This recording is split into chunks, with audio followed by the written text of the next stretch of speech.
noite, pessoal, professor Flávio aqui. Esse é um vídeo para o canal Flávio Harley e também um vídeo para o canal Bandeirantes Gravando a História. E esse aqui, meu amigo professor Juliano. Professor Juliano Carvalho Bueno, professor de História. Pessoal, então essa é uma continuação da live que eu já fiz. Eu quero que você ir lá na live que eu fiz com o professor Juliano. Isso aqui é uma entrevista que vai exatamente no canal Bandeirantes, mas também vou postar aqui no canal Flávio Harley. Bom, Juliano, você é professor da rede estadual há quanto tempo, mais ou menos? 15 anos. Nós já falamos no outro vídeo sobre como é que você é apaixonado pela história. Eu também compartilhei. Uma pergunta para você. Hoje estamos em uma época de revisionismo, né? Dentro da história de revisionismo é uma coisa importante que acontece. Tanto que com a escola dos análises, né?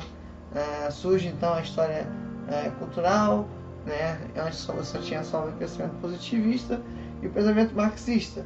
Hoje você tem história cultural que é fruto dessa escola dos análises. Mas hoje existe uma onda dentro do conservadorismo, uma onda de valorização do imaginário, em detrimento do conhecimento acadêmico. Você percebeu, surgiu umas teorias aí, né, de que o índio não se importava com a natureza. Livros como o do Leonard Locke, o Guia Politicamente Correto da História do Brasil, sim, História do Mundo, História da América Latina, até da filosofia, estão fazendo. Como é que você vê esse revisionismo histórico? Eu vejo que o revisionismo é necessário. Sim. Só que ele não pode cair também no modismo. Entende? O modismo é passageiro, né, Flávio? Então tu tem que dar crédito também ao que já é na história tradicional, né? Eu penso o seguinte, assim, na história sempre vai ter o revisionismo. Sempre vai ter o revisionismo, é necessário isso. Sim. Né? Porque como é que tu vai analisar, digamos, a Primeira e a Segunda Guerra Mundial só pelo viés dos aliados? Tu não vai analisar o lado dos alemães, por exemplo, que foram derrotados, né? Tu sabe muito bem que os americanos, os aliados ali, os ingleses, também cometeram atrocidades contra os alemães, né? Então, o revisionismo é muito importante se ele for levado por esse lado da seriedade, do comprometimento, né? Mas eu vejo assim que, como a gente está vivendo uma época de muita ideologia... Falou tudo. Entende? Eu vejo muita gente puxando a brasa para a sardinha do partido que está no poder no momento. Exatamente. Entende? Então, por exemplo, assim, a esquerda sempre vai tentar, digamos, a esquerda no Brasil, ela sempre vai tentar criticar o que foi o golpe de 64, sim, a Revolução sim. de 64, né? E nós estamos vivendo um período agora justamente de um revisionismo. Sim. De mostrar que a ditadura não foi um período tão horroroso. Não assim. foi tão ditadura assim. Que dizem alguns que dizem que nem foi ditadura. Né? Eu acho que assim, essa parte do regime militar é aceitável. De 69 a 74, a gente sabe que o regime foi... Aí você vê uma ditadura de verdade, quando você retira os direitos individuais. Só que antes, você tem a questão dos movimentos estudantis, dos movimentos contra o regime. Então, se você tem um regime que permite um evento contra o regime, então não é uma ditadura. Você tem eleições, você tem os festivais de música, e já em 74 você tem que a lei da anistia. Então, como se pode dizer que 64 a 79 foi uma ditadura? Então, esse é um revisionismo interessante. O meu problema com o revisionismo, Juliano, sinceramente, você está falando muito bem, magnífico você disse, é esse revisionismo de você atacar a academia. Sim. Você tem um ataque frontal à academia porque é tudo esquerdista, é tudo comunista. E você está pegando homens que têm doutorados, livre docências, que estudaram, que produziram livros, pesquisadores, você está indo de frente. Está menosprezando o trabalho deles. Exatamente. Isso é um grande erro que tem. Isso aí não pode acontecer. Trabalhos bons estão sendo deixados de lado, né? Isso aí não pode. E isso é preocupante, porque daí o que acontece? Tu está transformando a história em senso comum. Entende? Tu não pode fazer. Mas isso aí. Tu não pode transformar a história em senso comum. Tu tem que ser o quanto mais tu puder ser verdadeiro, tu tem que ser íntegro com aquilo ali que tu está pesquisando, né? É assim, ó, o que estava acontecendo em 64? Uma disputa. O João Goulart era de esquerda, Sim. mas será que ele era comunista? Será que ele era trabalhista? Né? Por que a ditadura, por que os militares tomaram o poder ali? O que realmente estava acontecendo ali, naquele momento? Exatamente. Entender a conjectura, né? O que estava acontecendo com a Dilma? Sim. Por que a Dilma saiu do poder? Sim. Né? O que estava acontecendo economicamente com o Brasil? Será que a gente pode colocar a culpa só no Temer ou o governo do PT teve culpa também? Lembrando que o Temer é uma continuidade do PT, porque ele foi o vice da Dilma.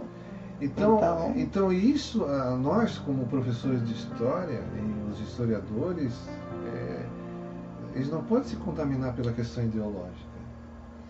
E infelizmente isso a gente vê as divisões nas escolas até por causa disso. Sim. Né? Isso é um problema sério. Por que o Bolsonaro foi eleito presidente do Brasil? É porque alguma coisa errada estava acontecendo. Sim. Né? E ele conseguiu, através do revisionismo... Sim, ele defende o revisionismo, infelizmente. Né? Através do revisionismo dele, ele conseguiu chegar ao poder. O lado bom do revisionismo do Bolsonaro foi a questão do regime militar. Isso aí, ele sempre está na Constituição. Eu vou deixar na notificação desse vídeo o artigo que diz: é dever das Forças Armadas promover as garantias da nação. Está lá na Constituição de 146. Está dizendo lá. Então, isso é bacana no revisionismo. Mas o revisionismo responsável. Você vê, por exemplo, não existe compromisso. Tá? A gente sabe que a gente é historiador. Eu gosto de falar que a gente é historiador, a gente é formado em história, não é da pesquisa, por enquanto, pelo menos. A gente sabe que a história ela tem um método, né? Sim. Ela tem um objeto de estudo, ela tem um método de estudo. Então, quando você pega a história e trata ela como se fosse um bibelô, vamos botar aqui. Você não entende a conjectura, que é o grande problema do revisionismo, é não entender a conjectura, tipo falar que o índio matou a fauna, acabou com o cerrado. Você não tem compromisso, porque assim, a história não tem compromisso com a verdade, isso é uma grande verdade. Eu sempre falo essa aula, a história tem compromisso com os fatos, porque verdade existem várias verdades.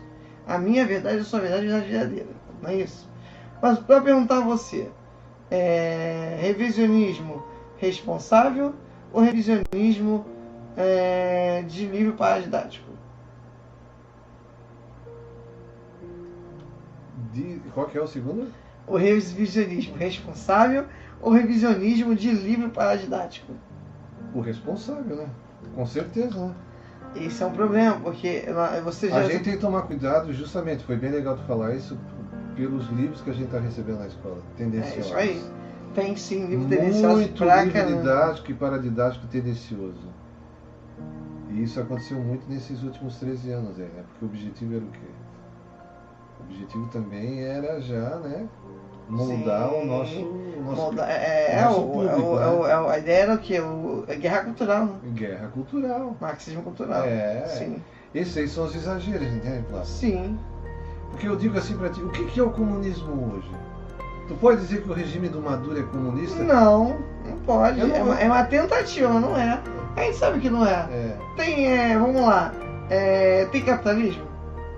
Tem, é capitalismo de Estado, então não é comunismo. Claro. É um Ferrari com motor de Fusca. Não é Ferrari. Tem democracia? Olha, democracia até não tem, né? Mas deve ter um grau bem baixo de democracia. Mas tem democracia. Porque eu vejo assim, ó, o marxismo... Não. Porque o comunismo... Porque eles tentam colocar até essa questão marxista lá nos Estados Unidos. Tu já viu isso? Isso é o Partido Democrata, o Partido Republicano. Não, um é de esquerda. São os problemas do revisionismo. Justamente. Entende? É aquilo que eu falei, Revolução Russa. O pessoal fala que os dois partidos comunistas. Não. O partido menchevique era centro-direita. O menchevique queria acabar com a guerra. Mas não queria tirar a família Romanov. Mas não queria acabar com a guerra. Os bolcheviques eram de esquerda e queriam acabar com o regime o regime Romanov, queria tirar a Rússia da guerra e queria fazer a divisão dos meios de produção, queria o comunismo. É a mesma coisa, o pessoal fala mal da Revolução Francesa, mas a Revolução Francesa, por mais que foi muito mal administrada pelo Clube Jacobino, mas somente quando os girondinos tomaram as rédeas, a coisa foi mais eficiente, mas a Revolução foi importantíssima. E eles querem tirar isso também. Não, eles querem dizer que o iluminismo, era Revolução Francesa, tá, foram ruins. E querem falar que a Revolução Americana não tem nada a ver com o iluminismo. Olha a cabeça. Sabe? Então, eu sou um grande... Eu já falo aqui no canal, eu sou um grande defensor, eu sou um grande crítico, defensor não, eu sou um grande crítico desse revisionismo histórico. Quando o Laurentino Gomes escreveu aquele livro em 1808, sabe, que ele tem uma coleção, ele teve consultoria de historiadores. E assim, eu sou contra jornalista historiador, sou contra. Tu diz aquele... Pra caramba. O Laurentino Gomes, mas pelo menos é bom o livro dele. Só que o cara foi chamado... Aquele Peninha, né, o Eduardo Bueno, né? Qual? É o Eduardo Bueno, né? Que é aquele jornalista... Aquele tem um canal no YouTube, aquele é fraco, aquele é tosco, tá? Ele é um dos caras que defende muito sensacionalista, muito. Mas é o revisionismo, né? É o revisionismo responsável. Eu tô falando assim, ó, o Laurentino Gomes começou com isso. Mas eu respeito o Laurentino Gomes, que ele tem uma base historiográfica, ele teve historiadores que ajudaram a montar o 1808, beleza? Eu sou contra o historiador comercial de Bueno, aí, de Buenas Ideias, como o Leonardo Narlock, que não tem compromisso nenhum com a informação, tá? Agora, Leonardo Narlock é o cara que está dizendo que o nazismo é de esquerda. São caras comunistas responsáveis por essa desinformação. É complicado. Porque daí todo mundo está dominando tudo e daí ninguém fala nada com nada. E aí eles fizeram, pra tu ver como é que a coisa é, o History Channel, ele comprou os direitos do livro e fez o seriado. Soube, tem até aquele rapazinho do YouTube lá também, que o Felipe Castanhari estava apresentando. Só que assim, é revoltante, eu tentei assistir um episódio. E detalhe, os historiadores de verdade que participaram estão processando porque foram enganados. A minha professora Maria Del Priori estava lá. O que? Ela te deu e ela aula? Veio aqui. Ela te deu aula? Ela me deu aula, meu parceiro. Ela veio aqui em Joinville. Eu a vi na Católica. Ela me relembrou de mim 13 anos depois. Que legal. Acredita nisso, cara? 13 anos depois, ela lembrou de mim. Ela me abraçou, me beijou, eu beijei ela. Aproveitei que ela é muito bonita também, né? Ela autografou meu livro. Foi assim incrível revê-la, sabe? 13 anos depois. Perdeu essa também, Paulo perdeu também essa de ter ido. Eu não sabia. E a Católica me avisou, eles mandaram convite, não tinham mais convite, eles me arranjaram lá de Curitiba pra assistir aqui. E foi assim incrível, sabe? Ela é incrível. Foi minha professora. Tive uma semana de paz com ela na minha faculdade. Eu tenho a história, o revisionismo tem muito desse lance de tomada de poder. Exatamente tomada isso. de poder. Tomada de poder e relação de poder, né? Porque assim, ó, é complicado, cara. É complicado, porque assim, o livro do Mac tá errado? Tá muita coisa errada. Realmente, mas ali que tu vê que é tendencioso. Agora a história, cara, pela madrugada. E sabe uma coisa que me irrita, né, Juliano? É falar que todo professor de história é comunista. Isso me irrita, cara. Falar que todo professor de história mentiu pra você. Isso me irrita, Juliano. Pô, eu sou um bom professor, me considero um bom professor, não gosto de colocar esse balaio de gato. Porque daí o que acontece? A sociedade escuta isso através da televisão, através principalmente da mídia, né? Sim. Da internet. De desacreditar o professor. Aí a nossa profissão vai se apequenando cada vez mais, né? É isso aí. E nem todo professor de história faz doutrinação marxista, que existe. Doutrinação existe. Mas não é todo professor de história. E é uma coisa, né, Flávio? Nós, como professores, nós queremos o bem da sociedade. E claro, nós estamos construindo a futura geração. A gente quer que todo mundo seja feliz, que todo mundo tenha seu emprego e tal. Só que ao ponto de querer dizer que a gente defende o comunismo e o socialismo... Isso me magoa demais, sabia? Isso me magoa demais, cara. Porque a ideia, né? Eu até entendo. Eu sou conservador, sou de direita, mas eu estou batendo de frente com isso. O próprio Olavo de Carvalho, ele é um cara muito sábio, ele é um grande filósofo, ele é um grande expert nas ciências sociais, mas ele comete erros também com isso, de revisionismo histórico e de negacionismo científico. Fala mal do Sir Isaac Newton. critica Isaac Newton, falou que o Albert Einstein é plagiador. Mas ali foi uma questão Falou de obtenção do poder, né? Não, claro que é. Porque tem razão nisso. Eu gosto dele, eu gosto eu muito adoro dele. Olavo de Carvalho, cara. Só que, por exemplo, assim, quando ele fala do Gramsci, né? Da ideia do Gramsci de tomada de poder. Sim, mas se tu for analisar bem, ele assumiu aquela prática gramsciana de tomada de poder, de como se articular. Sim. Aquilo que ele condena, mas dá pra ver que a postura Exatamente, falou isso, cara. Olha quem ele falou uma vez. Por que você tá falando dos Estados Unidos? Ele falou o seguinte, como é que é? Ele falou o que o Lenin disse, você faz a revolução fora daquele país. O Lenin fez a revolução quando estava na Finlândia preso. Na Finlândia. Então ele usou um termo que o comunista falou. Entendeu? O cara é brilhante, não podemos tirar isso dele. Eu não manjo de filosofia pra falar que não é. Eu gosto muito dele. Só que ele fala da história de patina. Abriu os olhos, ele é o grande assim, ó. Aí eu fiquei chateado que o Bolsonaro escolheu 2 ministros da confiança dele. Não fiquei chateado. Mas eu não gosto quando fala da história. Por exemplo, ele falou umas coisas da história nesse seriado. Ele fala umas coisas ali que eu discordo dele, mas eu respeito ele, sabe? Agora, Brasil Paralelo, o que você tem a dizer sobre Brasil Paralelo? Esse filme, esse documentário... É uma empresa que eles produzem documentários.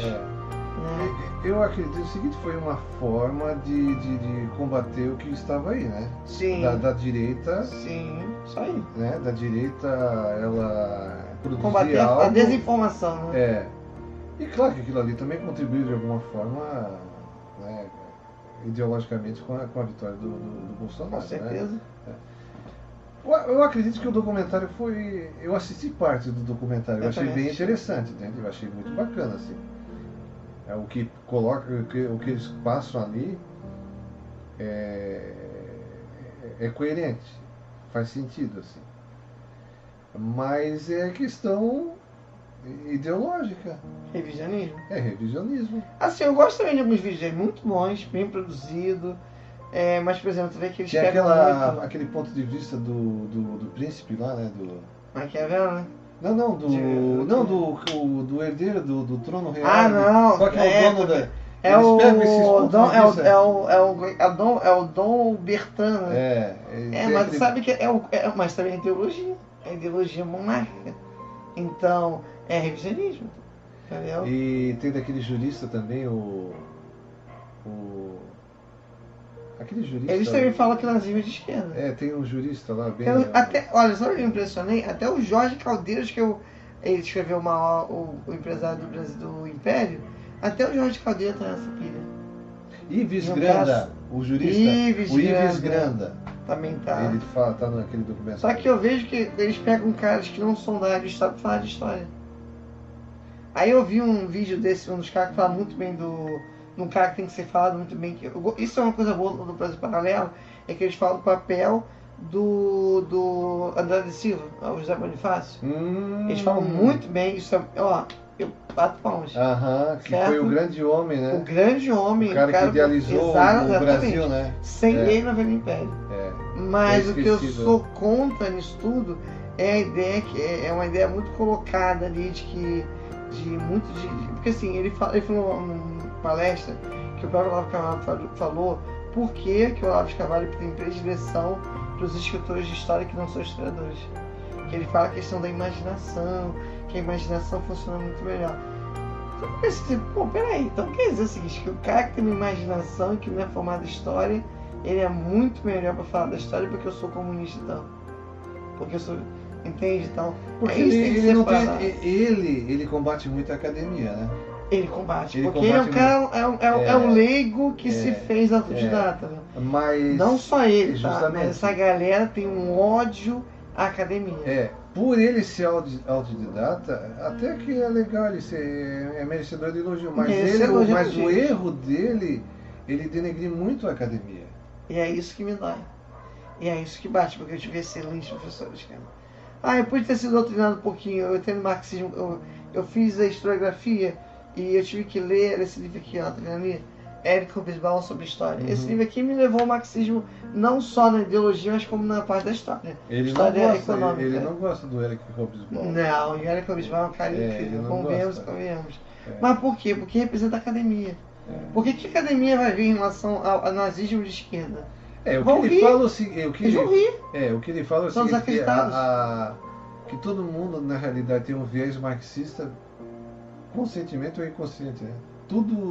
Todos os professores mas passaram. Generalizou, cara. Eu saí do marxismo ideológico.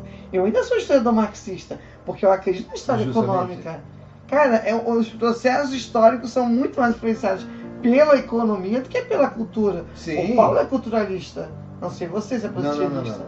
Mas eu sou marxista no sentido da história. Sim, claro. Eu acredito, eu defendo o meu viés historiográfico desses grandes pensadores que eu tive como professor, que é a economia dos maiores motivos de guerras, de vários processos históricos. Sim. É isso que eu falo, que eu separo. Ó. Existe o Marx que fala que... Existe a Vulgata marxista que fala que Marx falava que tinha que exterminar. Tem coisas que é falado sobre Marx que ele nunca disse.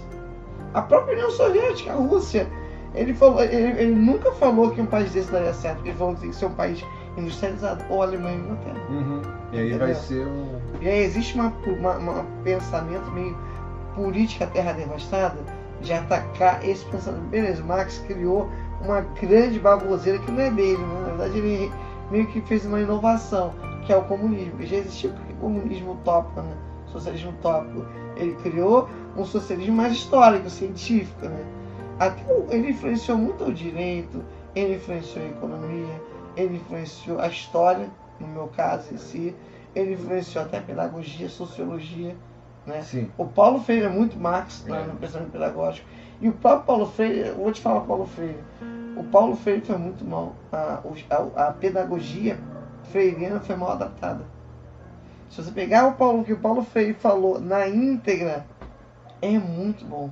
E o pessoal xinga muito, né? Mas coitado do Paulo Freire, né, cara? O cara já tá cara ganhou morto 20 lá. doutorados depois da morte dele. Daí dá a impressão que tudo que ele fala agora também a direita tá condenando. Isso é revisionismo. Né? Não Isso é é por aí. revisionismo. Ele escreveu com as melhores das intenções. Exatamente, entende? Cara. Aí o que acontece? Não, se ele errou aqui, vamos tentar, né? Mas é a mesma coisa que o Marx.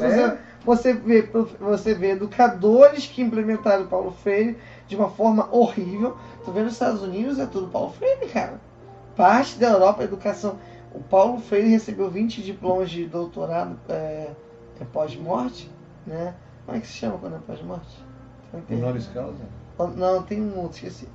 E aí ele ganhou, por quê? Porque na Europa, Paulo Freire foi muito bem recebido. Nos Estados Unidos é utilizado o método Paulo Freire, só que o problema é a forma como ele foi colocado. Eu li algumas obras dele e falei, cara, eu vou tentar. Eu não quis soltar a pau no Paulo Freire. Até ano passado eu tacava pedra no Paulo Freire. Depois de caramba, cara, eu caí nessa de uma vulgata, de algumas coisas que as pessoas falavam. Não, é justamente isso. Eu retirei, não, a Paulo, gente tem que saber onde que tá pisando. Exatamente. Pra não cair no ridículo. Primeira coisa, o Marx comunista é maluco, beleza? O comunismo é uma doutrina idiota, mas vamos pensar na conjectura da época. Século XIX, Revolução Industrial, 18 horas de trabalho. Ele organizou o Partido Operário Alemão. Claro. Entende isso? Por isso o problema do revisionismo, ele não entende a conjectura. Justamente. Percebe isso? Claro. O cara fez isso porque numa época era animal, cara. Animal. Beleza? O socialismo é uma besteira. Qual que é o presidente que tu... Quando tu fala em presidente da República, qual que é o primeiro que vem qual que é o primeiro, o mais conhecido do Brasil? No Brasil, Getúlio Vargas, né? Tá, aí tu vê, por que Getúlio Vargas se torna... Por que ele é o mais popular? Porque ele tinha a comunicação já no controle, ele tinha o controle. Antes disso, sim, não tinha rádio, não tinha televisão, não tinha cinema. Olha, do Brasil tá aí até hoje, né? Ele usou a comunicação para comunicar com o povo. Sim. Né? E ele não fez grandes coisas? Mas o revisionismo chama ele de um grande charlatão, que ele foi um péssimo presidente e que ele era comunista. Só porque no final o Luiz Carlos Prestes queria que ele ficasse. Eu penso o seguinte, Carlos Prestes pensou o seguinte, cara, esse merda aqui mandou minha mulher pra morte, esse cara aqui me deixou quase 10 anos preso, mas é melhor ele do que sem ele. Né? Ele fez parte do querimismo. Ah, mas ele agora é comunista. Sim. Então, eu como professor de história, eu até me chamo de historiador de vez em quando, né? Mesmo não sendo da pesquisa, e eu quero entrar na pesquisa uma hora dessa, mas eu vejo que se o caminho foi esse, imagina o grau de ignorância que você vai ter ao ponto de você repudiar a academia. Daqui a pouco vai ter vários Olavo de Carvalho, autodidata, lê o livro. Cara, eu acho o máximo o Olavo de Carvalho, as obras que ele escreve. O cara escreve best-seller. E o cara é um gênio na ciência política. Ele escreve muito bem. Só que se todo mundo se enfiar nisso e repudiar a academia como o Brasil Paralelo faz, dizer que todo professor de história é comunista, e que você tem que ir lá gravar a sua aula de história e botar dentro da cara do professor. Não vamos mais estudar engenharia, não vamos mais estudar medicina, porque a gente pode aprender em casa. Porque todas as faculdades cheias de comunistas, até tá. Você não pode repudiar esses homens. Esses homens estudaram anos para ter um título. A gente que nem tem pós ainda, tu tem pós-graduação. Tu sabe o esforço que você fez para ter. Eu quero te fazer meu mestrado. Eu tô cedendo pro mestrado, sabe? Eu sei o esforço que vai ser para terminar o mestrado, 2 anos de mestrado e 4 de doutorado. Então, é isso que me preocupa, sabe? E assim, não sei você, vou te perguntar isso. Você se considera filho do seu tempo? Se eu me considero filho do meu tempo? Sim. Você se considera filho da história? Sim. Eu me sinto da mesma forma. Eu considero Eu sim. sinto a mesma forma. Sim, eu consigo sou viver filho bem. do meu tempo. Eu sou um crítico do meu tempo. Sim. Eu sou saudosista da minha infância. Sim, com certeza. Eu vi o muro de Berlim cair, cara. Eu tava lá, a Rede Globo passou ao vivo. O muro de Berlim caiu. O Bial tava lá na Alemanha. Cara, eu me arrepio quando lembro disso. E esse que é o... Tu consegue valorizar isso, eu também consigo. O problema é que essa geração, devido à velocidade Sim. das Isso aqui, informações, alienação. aí eles não conseguem mais assim Eu assimilar. tento passar isso para meus alunos.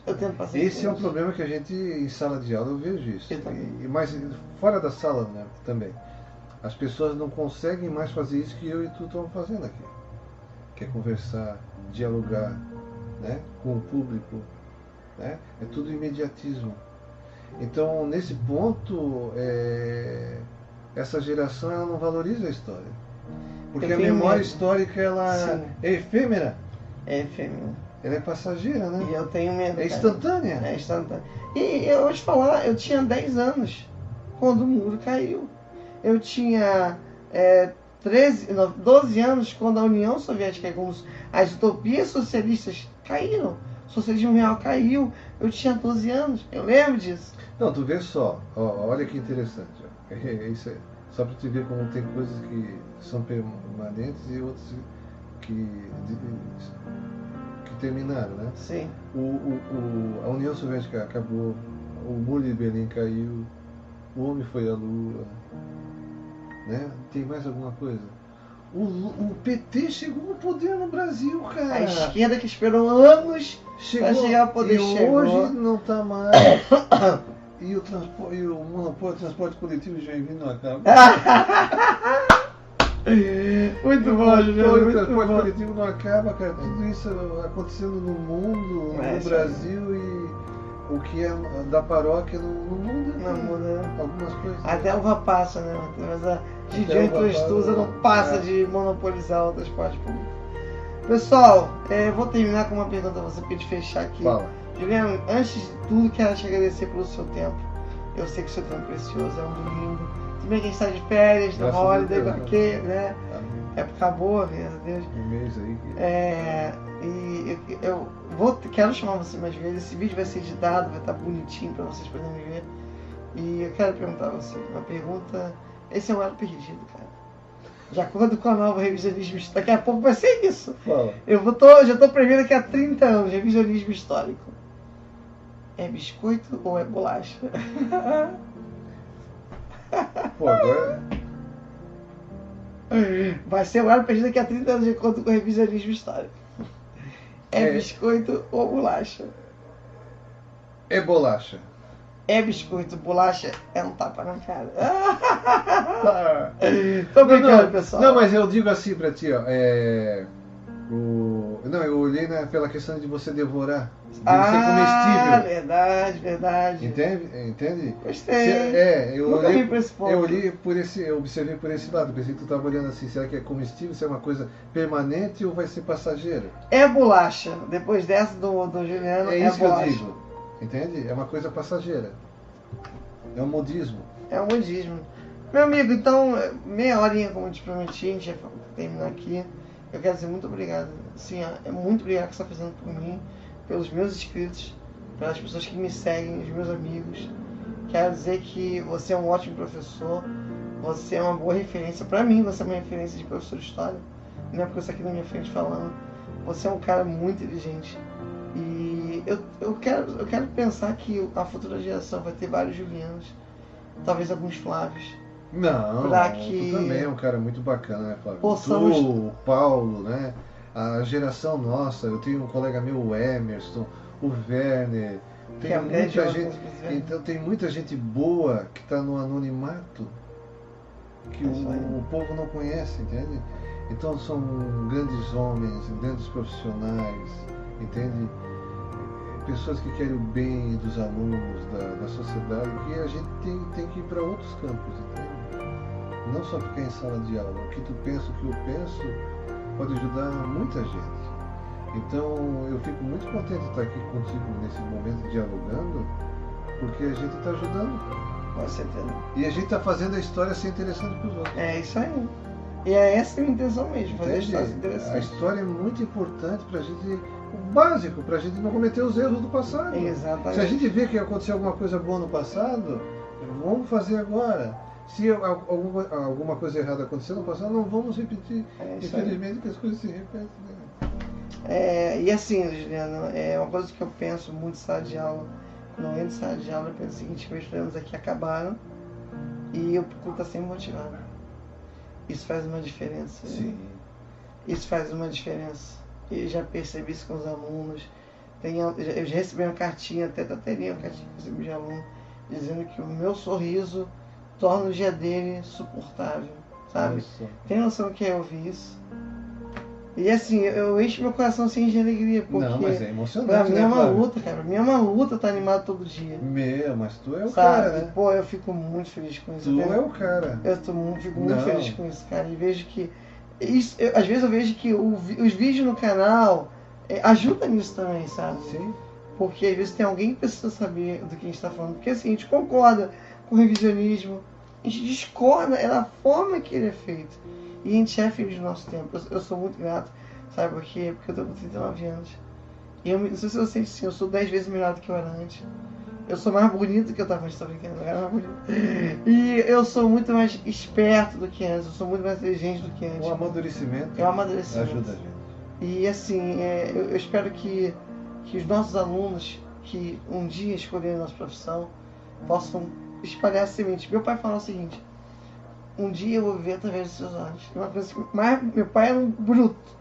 Uma das coisas mais belas que ele me disse, uma coisa muito boa de mim, uma das coisas mais bonitas que ele me disse é que eu vou viver pelos seus olhos. E uma coisa que eu falo para os alunos: eu vou viver pelos seus olhos também. Porque é isso que é educação. Show, cara. É isso que é educação. Show. Você vai ver pelos olhos dos seus alunos. Mandou bem, cara. Mandou bem. Parabéns. Obrigado. Parabéns. Pessoal, sem palavras mais, estou ficando emocionado assim. Muito obrigado pela sua atenção, Juliano. Obrigado pelo seu tempo, que eu sei que nosso tempo é precioso. Flávio, e aproveitando aqui, desejando um grande Natal pra ti, cara, meu irmão, nem né? falamos isso na live, pro né? nosso público, né? Pro pessoal que pode ter 1 ou 2 ou 3 ali assistindo a gente, mas assim, que a gente que realmente quer o bem das pessoas que estão nos assistindo, né? É isso aí. Né? Principalmente da educação, do nosso país, né? Enfim, do mundo que a gente vive, né? Muita paz em 2019 para as nossas famílias, nossos alunos, nossos colegas de trabalho. Né? É isso aí. Muita A todos, paz aí. sucesso, felicidade, muito dinheiro, que dia 28 vai sair, vai demorar um pouquinho, mas o importante é a saúde e felicidade. Juliano, muito obrigado pela sua participação. Eu que agradeço, Esse Flávio. vídeo vai fazer a diferença na vida de alguém, eu Não. espero. E assim, para fechar, Uma das coisas também que marcam a educação é que eu tive professores muito negligentes. Não sei se você foi assim. Não, eu tive professores. Mas eu tive professores muito negligentes comigo, que nunca me deram o suporte que eu precisava. Porque eu vim de um lar de 10 filhos. Passei por limitações deveras. Então, às vezes, na escola, como vejo nossos alunos assim, era o meu suporte, era o meu porto seguro. E eu fui muito negligenciado. E uma das coisas que eu faço muito em sala de aula é me colocar no lugar dos alunos. Imaginar como é que o Flávio, que passou pela escola pública, que passou diabos por você negligenciado, como é que seria? Eu dou aula para mim também. De uma forma, eu regenerar aquele aluno que não foi tão bem, foi medíocre. Eu entendo. Entendeu? Então, é por isso que eu acredito na educação. É um esforço a cada dia. É um esforço. A educação é a chave das oportunidades. A educação transforma as pessoas. Mudou a minha vida. Eu era um aluno negligente. Eu era um aluno que não tinha nada. Ele como uma alma, né, cara? Não como um objeto. Exatamente. Tu olha como um ser. Alguém que merece meu respeito e meu carinho. Não um número, né? Não um número. Exatamente. Não alguém que vai reclamar de aprovar final. Alguém que pensa, que tem sentimento, né? E é isso que tem vezes que não passa. Não é passar. A gente quer que ele realmente seja alguém na vida, que não pague mico no futuro. Que respeite a natureza, respeite a sociedade, respeite a família, respeite o vizinho, o colega de trabalho, por aí. Os filhos, a esposa. Verdade, mesmo. Pessoal, sem palavras, eu tô ficando cada vez mais emocionado. Juliano, você é de casa, meu amigo, minha casa é aberta pra você. Em janeiro vamos ter mais temporadas no nosso canal lá. A gente dá essa moral, ative as notificações, se inscreva, dá like. Muito obrigado, como sempre digo. Fim de transmissão. Aê! Fim de transmissão, valeu!